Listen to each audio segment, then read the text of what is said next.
At T-Mobile, we're declaring the end of data limits. Introducing T-Mobile One. One price, all unlimited for everyone. That's right. Get unlimited 4G LTE data on your smartphone on our network that was built to handle it. And get it at a price that won't break the bank. With 4 lines of unlimited LTE data for just $35 a line per month with AutoPay. Switch today.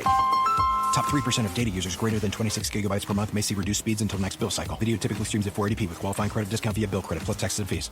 Blog Talk Radio.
Yvonne Mason, and it is Friday night at 8 o'clock, and the song you just heard was by my good friend Kenny Wilson, titled The Thrill Is Gone.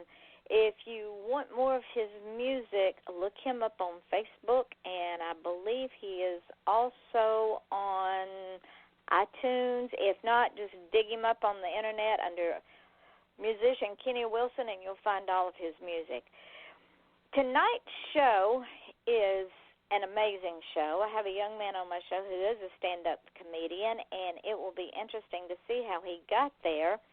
But first, a little shameless promotion, because that's what I do sometimes. It is getting near the silly season. You know, that time of year where the fat man in the red suit slides down chimneys and drives a sleigh with 8 tiny reindeer. And people are always looking for things to get friends, family, and coworkers, and readers, people that read.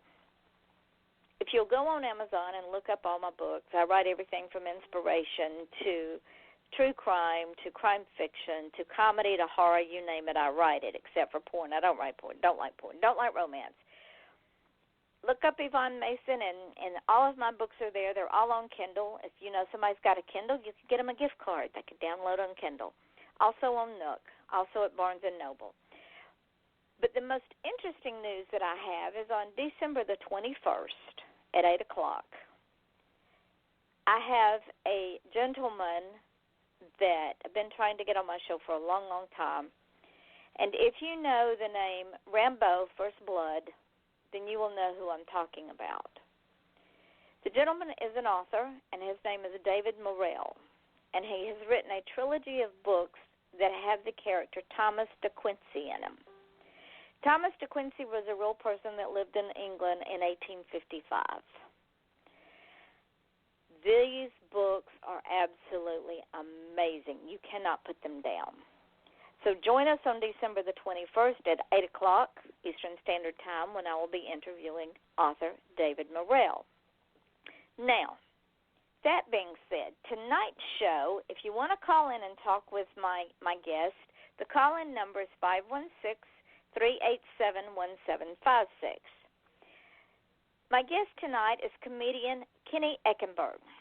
Now, Kenny was born and raised in Lake City, Florida, which is west of me, and he has been a resident of Lake City for over 29 years. He's also a graduate of Columbia High School. He has a strong passion for filming, watching movies, writing, and performing stand-up comedy, as well as meeting new people. He started performing his stand-up comedy in 2014, but he's been writing comedy since he created Toasted Comedy in 2008 with his business partner, Chris Boland. He did host a weekly trending hashtag game on Twitter called Hashtags and Toast at Toasted Kenny D. He does not do that anymore. He has had an interest in filmmaking since he was in high school and is an avid horror fan, and he recently performed in a local scare house, Infinity Con Presents Monsters and Mayhem, The Legend of Lucas Kane, as the titular character Lucas Kane. Most recently, he started a YouTube channel under the Toasted Comedy brand, where he and like-minded comedian friends write and film scripted and improv sketch comedy videos. Kenny's long-term goal is to write comedy for television and movies, but for the time being, he will continue to share his work on stage and on the Internet. Now, I can't wait to talk to this young man. How are you, Kenny? Welcome for coming on the show tonight. I so appreciate it. Oh, I appreciate you having me. You know, I'm really liking radio because it is one of the few things in my life that I get to do where I don't have to change out of my pajamas. I understand that. Many of my shows I do in my pajamas. I love it. It would be really bad if we did radio via video. I would scare a lot of people this time of night. I'm going to tell you. I don't.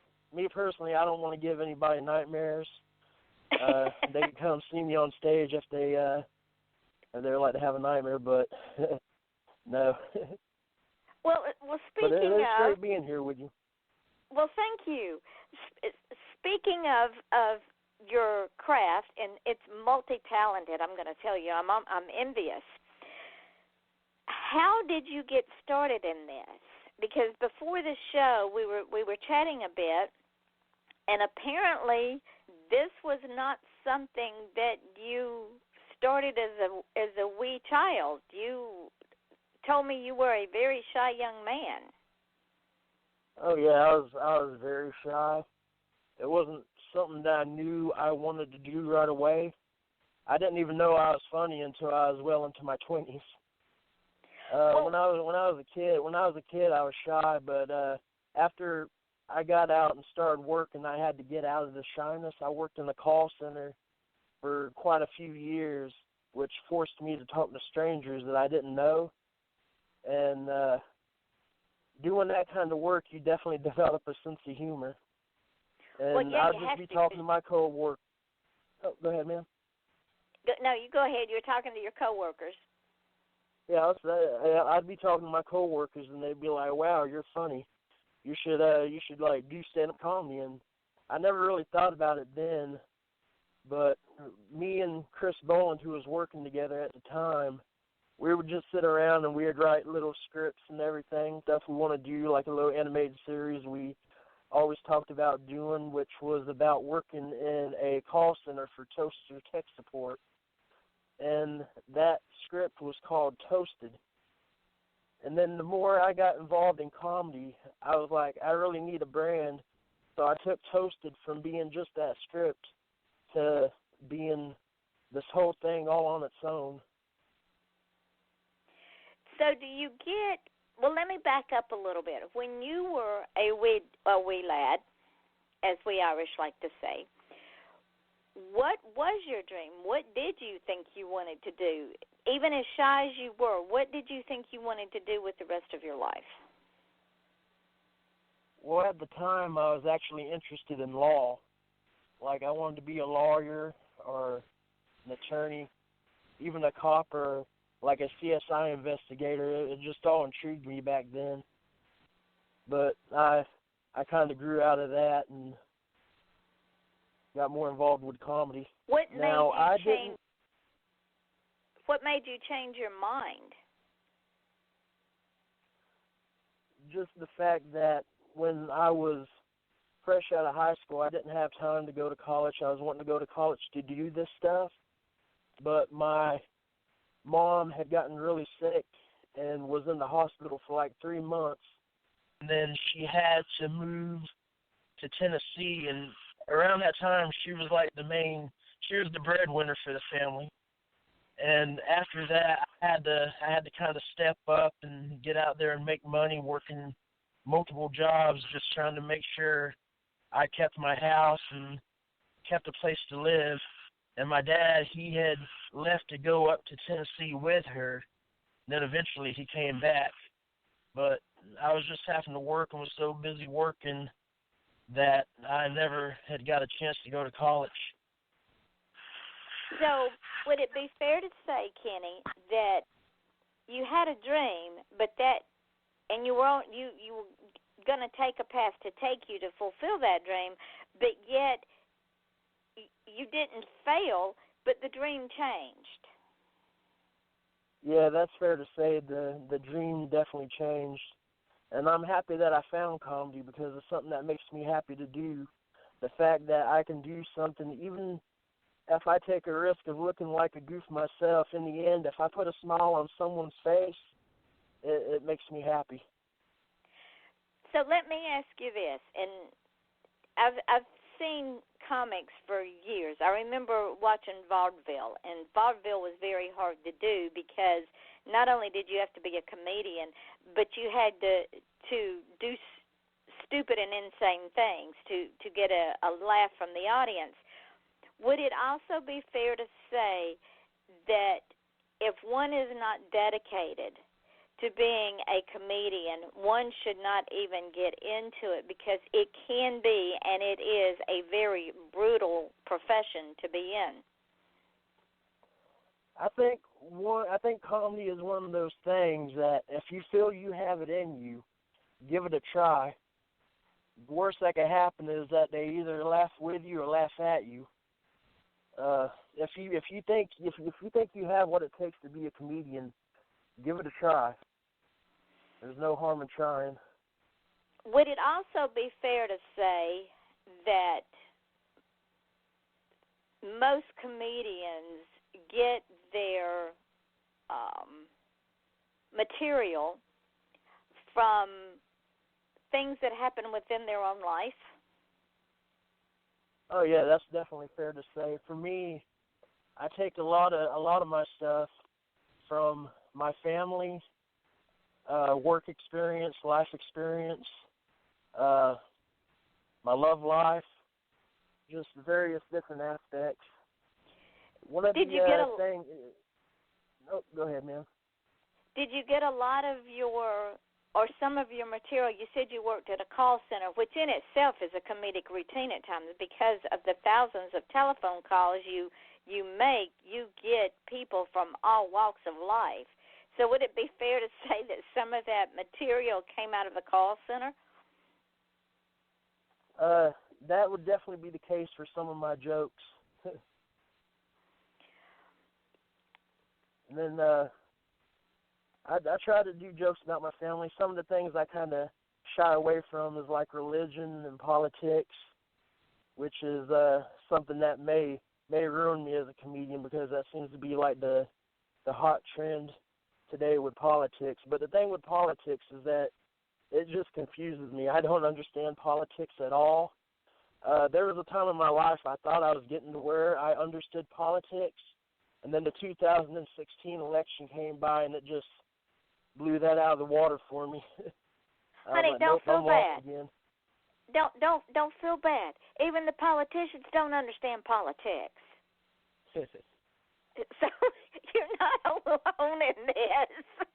And think of politics as a body of water that has a tsunami effect.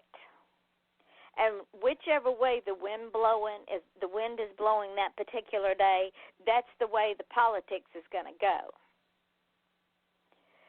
And politics is nothing but a melting pot of you scratch my back, I scratch yours. You know, I go into Joe Blow's office because I need something from Joe Blow. I need to have something happen. Well, I go into Joe Blow's office and I sit down and we have a conversation. And Joe Blow says, "Yes, Yvonne, I'll be happy to do that for you. But just remember, down the road a piece, I'm going to need a favor."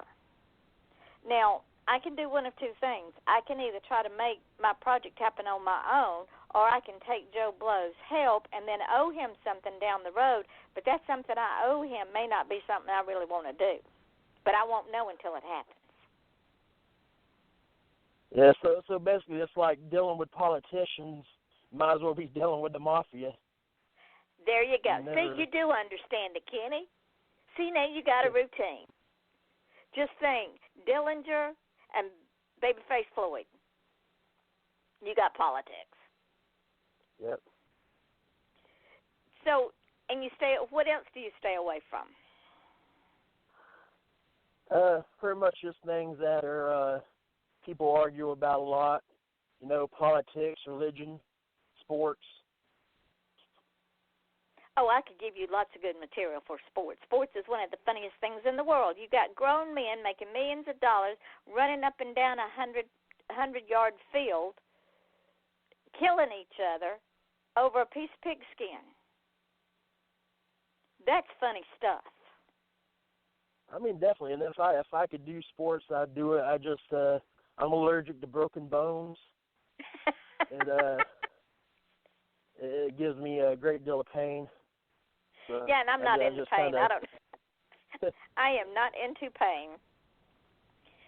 Well, okay. Give us something that you would do if you were on stage. Tell us some of the things that you would talk about. I know you said family and work and your love life. So give the audience a little bit of your shtick, as they call it. Oh, geez, now you're really putting me on the spot here because I don't know if any of it's really appropriate for the radio. Why? We're off the chain, Kenny. Anything happens on this show. Don't you know that by now? We talk about anything and everything. What are they going to do, ban me? I don't think so. This isn't monitored by the FCC, so we don't have to worry about it. Oh, well, that's a good thing. Now, you see, to me, some of the things I'll talk about, like, to me, performing stand-up comedy is a lot like having sex. If the recipient is into it, they'll be enjoying themselves. They'd want you to keep going. But if you're terrible at it, they'll just leave the room and you'll be left to laugh at your own jokes. or as I like to call it, masturbation. I like that. That is good. That is really good. Thank you. Thank you, ladies and gentlemen. He'll be here for another 40 minutes. Let me ask you this. You, in your bio, talk about filming. Do you actually direct, produce, film? What does filming entail for you? Well, the main thing that I'm working on right now, and this really ties into my YouTube stuff. I put in a lot of effort coming up with the material. Like, not a lot of it is scripted. Most of it is improv. I just have fun being able to just sit there and tell people my vision and just see it come to life. Like the people that I work with. I worked a little bit on a film crew for a movie that in the end it never really materialized. There's some things that got held up, but it was fun. I learned a lot about what it takes to make films. I worked doing sound. I was the boom mic operator, and then I did many other things on set. And that's one of the things that I want to do. I want to learn how to do as much as possible, because the more you're able to do, the more you know how to do, the more you'll be able to do in the long run.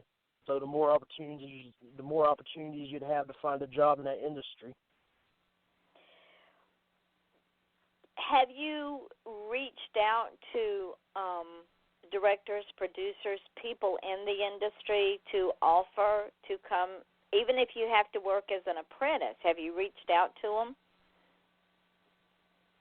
No, I haven't really. I've been more focused on just trying to build my own things right now, and eventually be able to go to school to be able to learn things better before I take that jump. Why do you have a film school?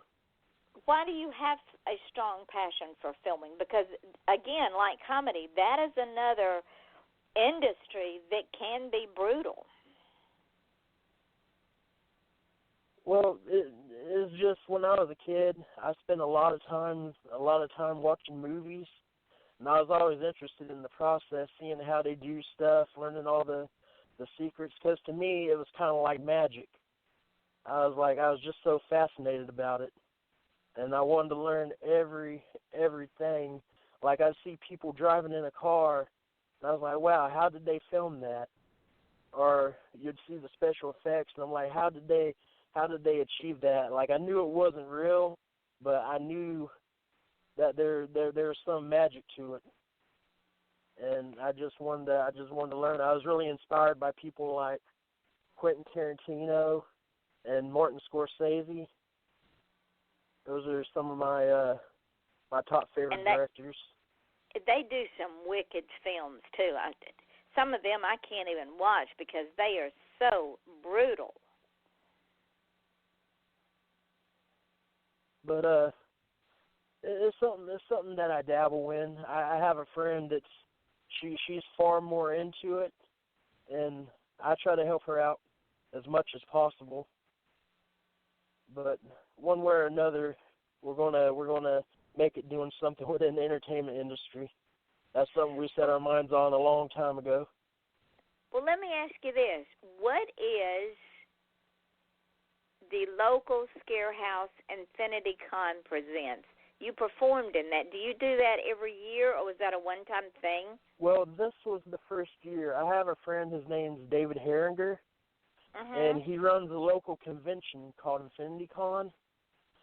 And what he's trying to do is bring things to Lake City, like a small town that they would usually have to travel out of town to see. And he decided to do a Scare House this year, the legend of Lucius Kane. And he knew I was a big horror buff, and he just decided that, Kane likes this, let me offer him this row, and I'm pretty sure he'll have fun with it. And I did. Was it put on film to be loaded up to YouTube? Could someone go and look at it if they chose to? I believe it is on there somewhere. I haven't been able to locate it myself, but it's on there somewhere. I've always had a big passion for horror and Halloween, because in my mind, especially Halloween, in my mind, Halloween is like my last peaceful moment before all the chaos begins. Because then after Halloween, you have Thanksgiving, and when I was younger, Thanksgiving was like, in my mind, it was a time to spend time with your family and have a great time and be with your loved ones. But the older I got, the more I realized that Thanksgiving, yeah, it was a time to spend time with your family, but it was like the final moments that you got to spend time with your family, consuming a meal to build up your energy before you go into battle. And the battle I'm talking about is Black Friday. I love it. We have a caller. Right. We have a caller that has called in to ask you a question. Hi, you're on the air. This is Yvonne with Kenny Eichenberg. Who is calling, please? This here is Cousin Amos. Hey, Cousin Amos. How are you? I'm really good. I just want to ask you a comment. I don't think I have a Cousin Amos. Let's see what this guy's got to say. I just want to ask you a question there, Mr. Kenny D. So I keep hearing this fable about this thing called a unicorn skunk. You ever heard that thing? Yeah, I've heard of the unicorn skunk. It's a famous cryptozoic creature that lives around our area, and we've made a few videos of it on our YouTube page. Like a lot of people don't think it exists, but I believe it's out there. I heard it makes Any other good questions? chili. You hear it makes good chili? Yes, sir. So you're a chili guy, huh? I love myself some chili. I make everything with chili. Good. Well, I'm enjoying the show. You guys have a good night now. You hear? Thank you, sweetheart. Thank you, Amos. It was nice talking to you. Good talking to y'all. Bye-bye. Well, that was an interesting call. That was certainly interesting. Now, it's taking me a minute to recover from that guy. That was something else. You never know on this show. That's why it's called Off the Chain. Yep. So anything can happen. That is true, and usually does. So you were like me, and that because Halloween is also my favorite holiday. I could do without Thanksgiving. I can do without the silly season because, like you, it after Halloween, it's like all of a sudden people have totally lost their minds. Yeah, definitely. And like I was mentioning with Black Friday, it really brings out the worst in people. People become animals. And I mean, if it means that I can save myself from getting punched in the face or trampled, I'll pay full price for a TV. I have no problem doing that. I just try to avoid the Black Friday sales as much as possible. Well, I see absolutely no sense in people stuffing themselves on Thursday and then going to kill themselves on Friday. I mean, if you want to commit suicide by shopping, just stay at home. Now we have another caller. Let's see who this is. This is also from your area. All right. Hello, caller. This is Yvonne and my guest, Kenny Eichenberg. Who am I talking with, please? Hi, yes, y'all are talking with Crystal. Crystal, it's nice Crystal, to talk how's to it you. going? Hi. Yes, I have a question for your guest. All right, ask away. Kenny, when it comes to when you did the haunted house, are you there? Right. Okay. When you did the haunted house, okay, you make people scream when you're in there. Like, you make them scream because you scare them. So does that give you the same thrill as it does when you make people laugh? Good question.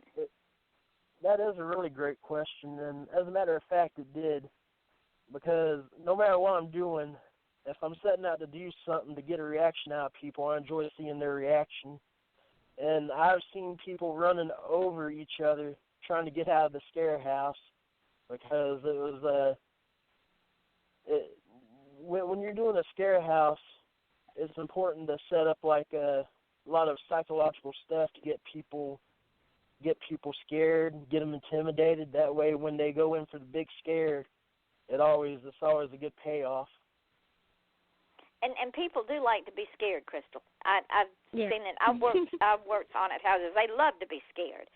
I've had people go through the haunted house, turn around, and come back to the front and pay again to go through again, knowing they're going to get scared. Well, that's why I was asking if he had the same thrill, because I know some people, actors and comedians, because I know you said you wanted to be an actor, they claim that they get the same type of thrill. And usually when someone gets the same thrills, that's how you can tell that somebody's true and that's what they want. Good like point. when they go into a film. It really is the thrill of just seeing the reactions, seeing how you can make people react different ways, whether you're scaring them, getting different reactions from your jokes. And the reactions really help you improve yourself also. Because if I tell a joke and I don't get a good reaction off of it, I'll go through, I'll tweak it. And since I'm in the early stages of my career, I'm able to go through and tweak what I have and just keep reworking it until I get the reaction that I'm looking for. Well, you keep working at it, Kenny, and I'm going to go back to listen to your show. But Kenny, you just keep working at what you're working at, and I hope to see good things from you in the future. All right. Thank you, Crystal. Thank you, Crystal, for calling. We appreciate it. You're welcome. Bye. Bye. Well, that's 2 calls, and you're doing very well answering their questions, because that was a very good question that Crystal had. And ladies and gentlemen, if you're just tuning in, a caller just called in by the name of Crystal, and she asked Kenny a very important question. And that question was, do you enjoy the thrill that you get out of scaring people in a haunted house as much as you get a thrill out of making people laugh? And Kenny, your answer to that question was what? Absolutely. Like I was saying, everything I do is to get the reaction that I'm looking for. And if I have to rework it, no matter if it's the scares, no matter if it's the jokes, however much I need to rework it, I'll just keep pressing it until I get the reaction that I'm looking for. Do you believe that people have to have a well-rounded set of emotions, as in happiness, and happiness in the moment is brought on by comedy, because comedy makes us laugh, which sets off endorphins, which makes us relaxed and makes us feel like all is right with the world, even if it's just in that moment. But we also have to be able to have the scare factor to keep us alert and on edge and cognizant of the things that go on around us.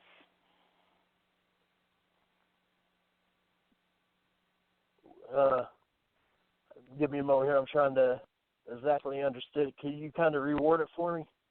Sure. What I'm asking is, do you believe that in order for human beings to be well-rounded, that they have to have both ends of the spectrum? They have to have that instant happiness, as in your stand-up comedy.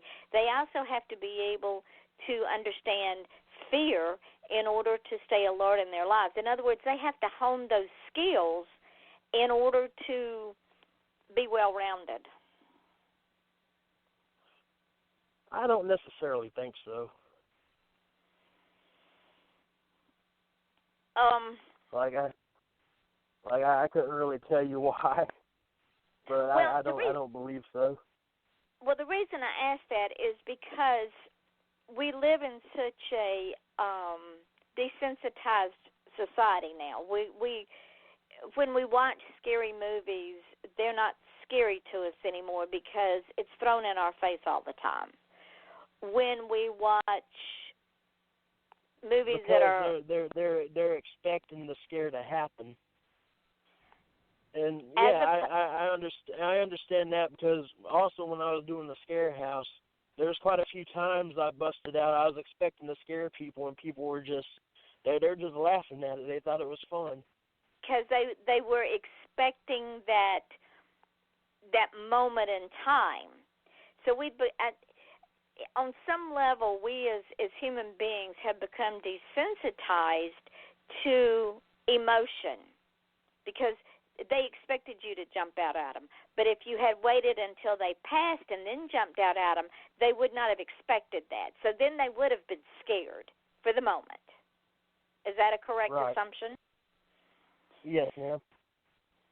So going back to your comedic routines, because we as a society have become desensitized to humor, to sadness, to fear, to being scared, to all these human emotions that we used to have, do you find that it's getting more and more difficult to create material that will make someone have a good old belly laugh? Not really, because before I even deliver the material, I have people in my family who have pretty much no sense of humor, and I test it out on them. And if it can make them laugh, I know I have something that's golden. All right. But it just comes down to just figuring out what works and what doesn't work. Because if you find something that works, even if they are desensitized to humor or to the jokes, if you have something that works, it usually makes them laugh. There's some people that you may not see them laugh, they may not give you a reaction, but they still come up to me and be like, your stuff was really funny. I just didn't laugh at it. Who knows why? Yeah, because, some people you just don't get a reaction out of. And that's a shame. They don't display the emotion. And again, I think it's because as a society we've disenfranchised ourselves into open emotion. We're afraid to laugh. We're afraid to cry. We're afraid to say we're scared. We're afraid to do anything except be robots. Now, that would be a good piece for your routine. People as robots, because they forgot how to be emotional. Let me ask you this. Are you performing live anywhere now? Not currently. Right now I am focusing more on my YouTube videos, writing comedy for that, and trying to reach out to a broader audience over the internet. If someone wanted to have you come and do live stand-up, would you be willing to do it? Yeah, I would. I'd have no problem. How would they get in contact with you? Would they do it on Facebook? People get a hold of me on Facebook or Twitter. On Twitter, I am @ToastedKennyD. And on Facebook, all you'd have to do is look up my name, Kenny D. Eichenberg Comedy, or comedian, and it'll pull me up, and I can be reached by either of those mediums. So,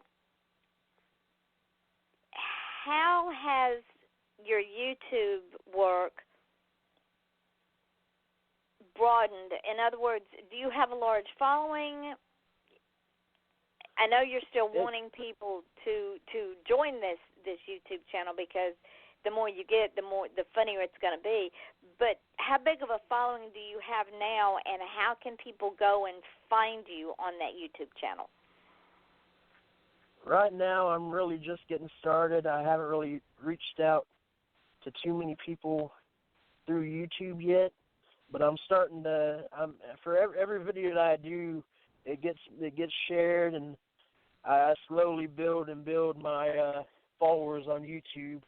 And if they wanted to look up my YouTube page and give it a subscribe, check out our videos, all they'd have to do is search Toasted Comedy, and it'll bring up a little icon with a little cartoon toast guy, and they'll be able to look at our videos and hopefully enjoy them. How many have you got fun up watching there? them as we did making them. How many do you have up there? Videos? Mhm. Roughly 30.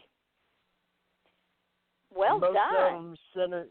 Most of them center around these hillbilly type characters who their primary thing is trying to be successful in illicit businesses. And some of the characters that we have is my character. His name is Ray Bob Jr. And then I have my dad, which is played by my cousin John Powell. His name is Papa Ray, and he's definitely becoming a fan favorite. And then one of the characters we recently introduced, who you actually spoke with him moments ago, was Cousin Amos. That was actually one of my characters.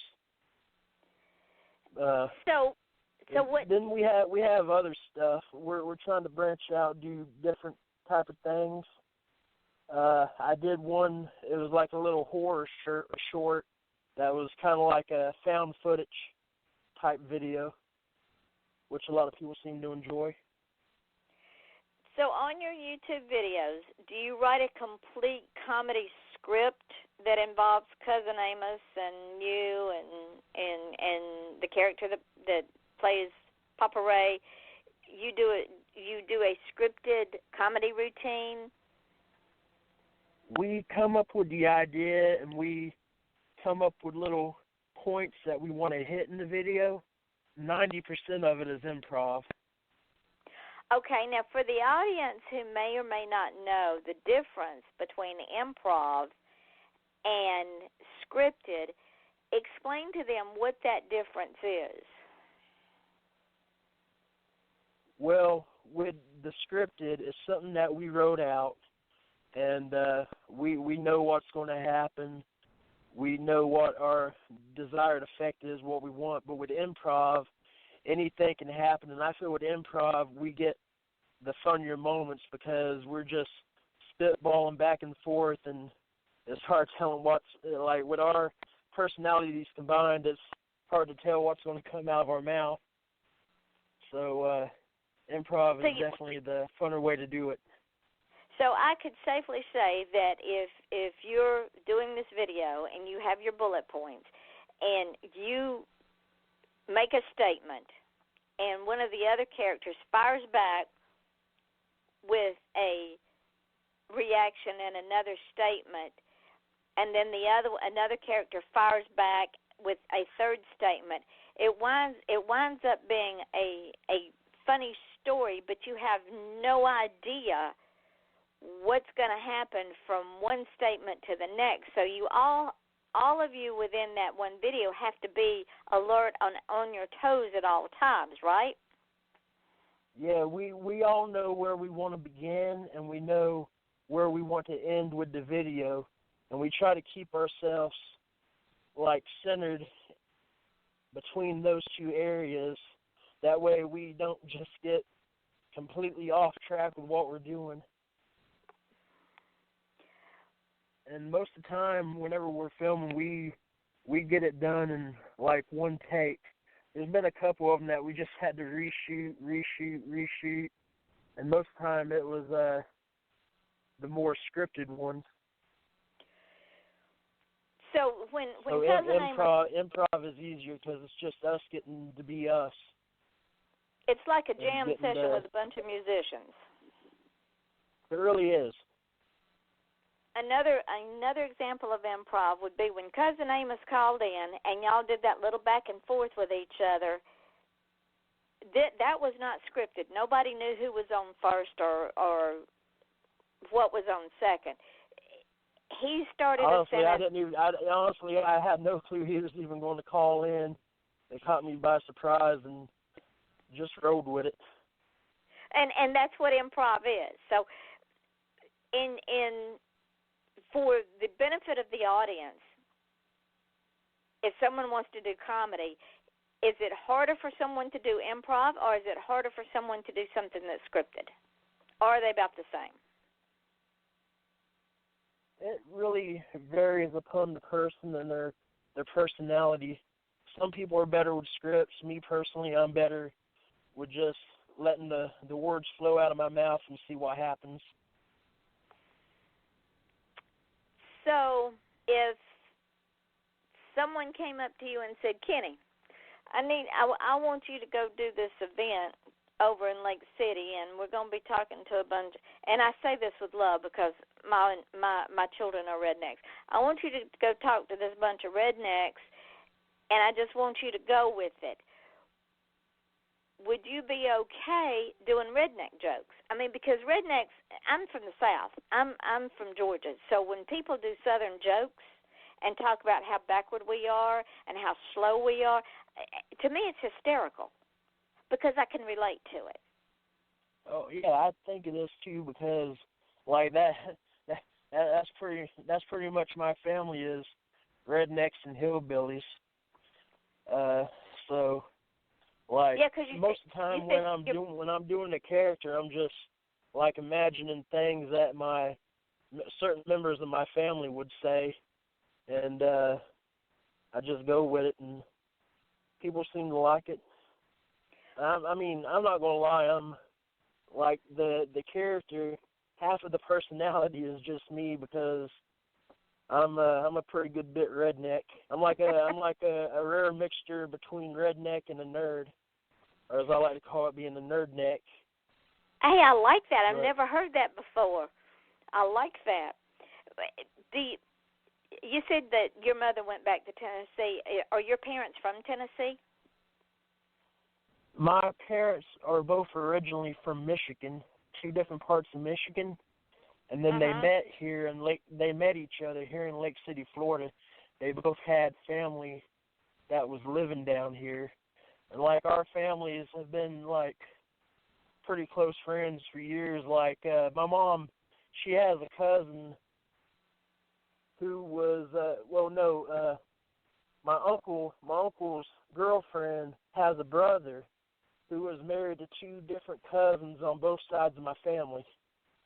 So okay, then I understand that. See, that's perfect material. I know. I love it, and I understand. Now you know where I get my inspiration. I love it. Well, and also in the South, especially in the deep South, if we say bless your heart, it depends on the context of the conversation. It can either be in sympathy or it can be an insult. For instance, oh yeah, look at her hair. Bless her heart. She doesn't know her be any better. She can't help herself. Isn't it bless her heart? Isn't it horrible? And people from the North have no idea what we're talking about. That's why. I know. That's the wonderful part about it. Bless his heart, because they think you're really being sympathetic when you really are being insulting. Yep. Only now, in the Go ahead, Annie. Oh well, when I want to talk about some of my comedic influences, because some of the stuff I like to do when I want to work into more stuff is slapstick style comedy, like kind of things going back to the vaudeville and like the old black and white stuff. Three Stooges, that was some of my favorite stuff when I was younger, and also was Chris Farley. The first couple of times I seen Chris Farley in a movie, I was like, man, this guy is my hero. I want to be just like this guy. Like, I didn't even know I wanted to be a comedian. I just knew I wanted to be like Chris Farley, minus the drugs and stuff. But, yeah, he was hysterical. And even him, he was good at the physical humor, like being able to like just throw himself through stuff, and very, very slapstick. And maybe that's part of the reason I always liked him. Who are your other influences? Some of the other ones I listen to that inspire me a lot is people like Mitch Hedberg, and then I really enjoy Bernie Mac and Steve Harvey. I remember seeing the original Kings of Comedy, which was Bernie Mac, Steve Harvey, Cedric the Entertainer, D.L. Hughley, and I was like, that was one of the things that it didn't make me want to be a comedian, but it was one of the ones I watched that was like, man, I really love watching stand-up comedy. And some of the newer ones I like is like Louis C.K., Jim Jeffries. The list goes on. I'm just there's not very many stand-up comedians that I don't like. What about I just like Ron seeing White? what they're all doing. And what about Ron White? Like the blue collar comedy guys, yep. Ron White. Yep. I really like Bill Engvall. You know, the Here's Your Sign guy. Oh, I love Bill Engvall. He's always been one of my favorites. One of my favorite lines from Ron White was the night he got thrown out of the bar, and he said that I had the right to remain silent, but I didn't have the ability. Yeah. To me, that's one of the funniest lines that he ever did, because he said it with such a straight face. I could just see him getting thrown out of that bar in New York. I know you can just picture it happen, and that's one of the things that you want to do as a comedian. You want to deliver a story, but you want them to picture it happening, because when they picture it in their mind, it makes it all the funnier. Yeah, because you never forget it. Exactly. Now, we have about 5 minutes left, and I always ask my guests, because I find their input very interesting. If someone comes to you and says, Kenny, I have a dream. I'm a dreamer. I have this dream. And ladies and gentlemen, we don't care what the dream is. If it's a writer, if it's a musician, if it's a garbage collector, if it's a rocket scientist, whatever that dream is that you have, number one, you're never too old to go after that dream. And number two, sometimes the dreams change and you take a different path and you wind up being where you're supposed to be to begin with. Doesn't mean you failed, you just took a different path. But say someone comes up to you, Kenny, and says, I have a dream. What do I need to do? What can you help me, or what advice can you give me that would help me understand how to make my dream come true? So what would you tell a person? Well, I guess I'll start off by telling them, you may say you're a dreamer, but you're not the only one. I just felt it was a perfect John Lennon moment. But that was a perfect. If they have a dream, go for it. I grew up here in my family.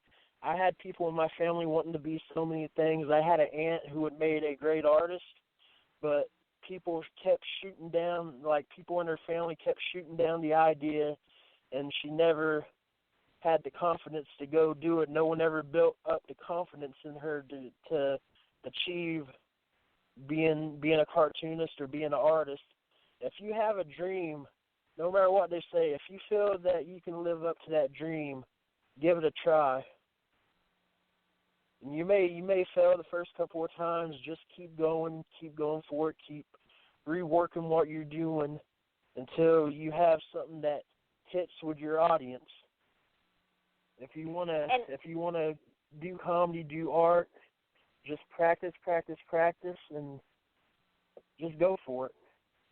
Well, and just like in your aunt's case, ladies and gentlemen, I learned the hard way. And I tell my granddaughter this all the time, who is waiting on her ASVAB test results, because she will be the first female in the Army. She will be Army strong. But there have been bullies within her school who have tried to shoot her dream down. And what I tell her is this: no one can steal your dream without your permission. And she does not give them permission to steal her dream, because that is her dream. Nobody else is entitled to it. They have their own dreams. So if you have a dream, and I wish, God love your aunt, I wish she had fulfilled her dream. Because at the end of the day, ladies and gentlemen, at the end of our life, and people ask us, do you live with regret, or do you have any regret, or is there something you wish you had done? And you look back and you say, well, I wish I'd done this, I wish I'd done that, I hate I didn't do this. It's too late. You can't do it then, right, Kenny? It's never too late. It is at the end of your days. Yeah, well, at the end of your days, yeah. But until the then, only person that knows what you're capable of and not capable of is you. And I agree with that. Don't let anybody steal your dream. If you have a dream, go for it. If you, I don't want to sound cliche, but yeah, if you can dream it, you can do it. you are exactly right. Because people, all right, we're going to break the taboo subject just for a moment. There was an old adage years ago that anybody could grow up to be president if they wanted it bad enough. Well, our current president-elect just proved that. He had a dream. He's been dreaming this dream since the 1990s. So, yes, if you have a dream, ladies and gentlemen, and this man now is almost 70 years old, but if you have a dream, everything that you do in your life should be geared toward the realization of that dream. Right, Kenny? That is correct. And no matter what the naysayers do, and surround yourself, and I know you do that, Kenny. You surround yourself with people that help you achieve that dream, right?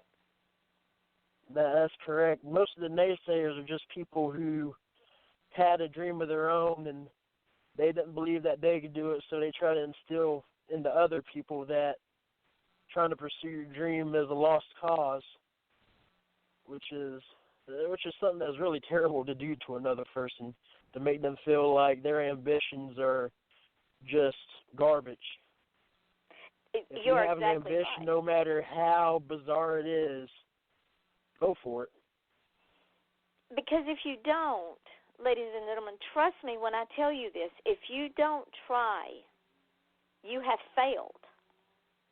Believe me, if you do not try, no matter what it takes, if you do not put forth the effort to make that dream real, you have failed.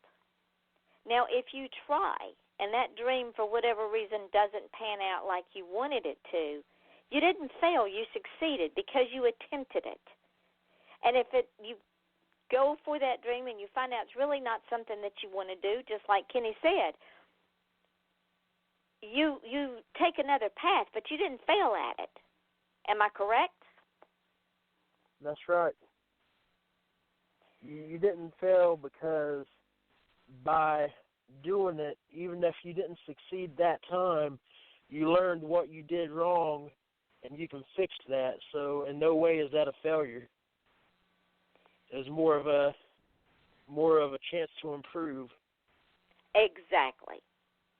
Ladies and gentlemen, we are getting towards the end of our show, and before we run out of time, I want to quickly say that December the 21st, fabulous, famous, best-selling, award-winning author David Morrell. You do not want to miss that show. December the 7th, author Dana Davis. December the 8th, my friend in all things debatable, radio host Floyd Potts. We'll see what's on the agenda with him. December the 9th, CPS activist Jim Black. You do not want to miss that if you're fighting CPS. December the 10th, author Therese Hessong. Kenny, thank you so much, my friend, for spending an hour with me tonight. I appreciate you doing that more than you will ever know. Oh, thank you for having me on, taking the chance with me here. It was a pleasure speaking with you. I enjoyed it. Well, you're quite welcome. Hang on until the show ends because I want to tell you a few things once we go into archives. Ladies and gentlemen, this is Yvonne Mason. This is Off the Chain, and my guest tonight was comedian Kenny D. Eichenberg. Check him out on YouTube. Check him out on Facebook. Hook up with him. Help the boy out. Let him make you laugh because laughter is balm for a weary, tired soul. So we will not have a show tomorrow night. That show canceled. So until next Wednesday, December the 7th, my author, Dana Davis, you don't want to miss that show either because she's a riot. So until then, I am going to say, be kind, be loving, take care of yourself, live your dream, and know that tomorrow the sun will rise. So until next Wednesday night, this is Off the Chain. I am your host, Yvonne Mason, and be good to you and yourself. Good night.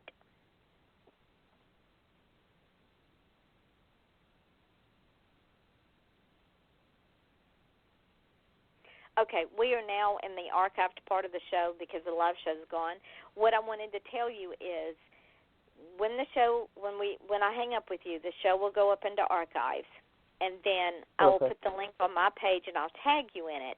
But I'm also going to download the show and put it up on all the different podcasts I have, and it will show up on iTunes, YouTube, on Stitcher, on Spreaker, on TuneIn Radio, on FM.com, on podcast.com, on Mixcloud and SoundCloud, and let's see, where else does it show up? It shows up a bunch of different places. So when I put the podcast up, when I load them up, I'm going to put the link on my page, and I will tag you in it. And my gift to you is you take that and you blast it out everywhere so that everybody knows you are on my show. And let's get you some people for your YouTube channel and get you recognized out there. And then sometime after the first of the year, I'm going to bring you back and see how you've grown. All right. Thank you. You're welcome. Now, are you still nervous? No, I'm not. I had a good time. I did too. I should have mentioned it earlier, but I'm actually this has actually been getting to be a busy time for me because when I mentioned that I was going to be on your show, I have a lot of other friends across the nation, in Canada and other places. They were like, "Oh, you need to be on my podcast. You need to be on my podcast." So I've been getting some of those scheduled. Wonderful. So it's definitely good to have that little bit of extra exposure. And I appreciate this opportunity. I am so proud of you. That is fantastic, Kenny. What a wonderful, wonderful opportunity for you. So definitely now, after the first of the year, probably March, April, I'll bring you back and we'll talk about all the shows you've been on and how you've grown. Thank you. You're welcome, sweetheart. It was nice talking to you. I have some other people that would probably be interesting for you to have. I think you may have connected with one of my friends on Facebook. Her name's Bree Warder. Yes. She's an aspiring actress and screenwriter, and she's definitely a good person to talk to. Well, absolutely. Tell her to contact me, and we'll set up a show. And then David Jones, you had him on a while back ago. He was one of my close friends from high school, so it was good to see him on here and getting his name out there. Absolutely. See, this is how this works. I just pay it forward. So let me get off of here, get this in archives, get it to you, and send Bree to me. Tell her to contact me. We'll set up a show, and then I'll look at my book and get you set to come back on because I want to hear you got to get on all those podcasts that those people are asking you to come on. So set up those dates and get on them, and send me a link so I can promote it for you. All right. Thank you. You're welcome, dear, and until we talk, I will say good evening. Thank you. Have You're a good welcome. evening, and I know. I heard it's not really your thing, but have a happy holiday season. Thank you, sweetheart. You too. All right. Thank you. Have a great night. All right. Bye-bye. Bye.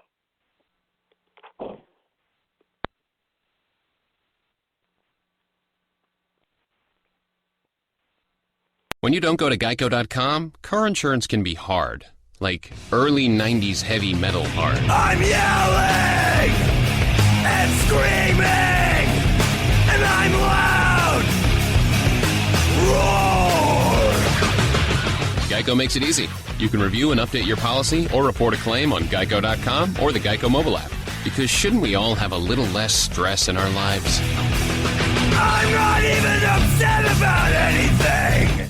Danny, I just figured out that if I switch to Metro PCS, I get 2 Samsung Galaxy phones free. Cool, Dad. And I could be a super dad with 2 free Samsung Galaxy phones and call myself Double Galaxy Man. Or you could give the second phone to your sidekick. Yeah, I guess I could do that.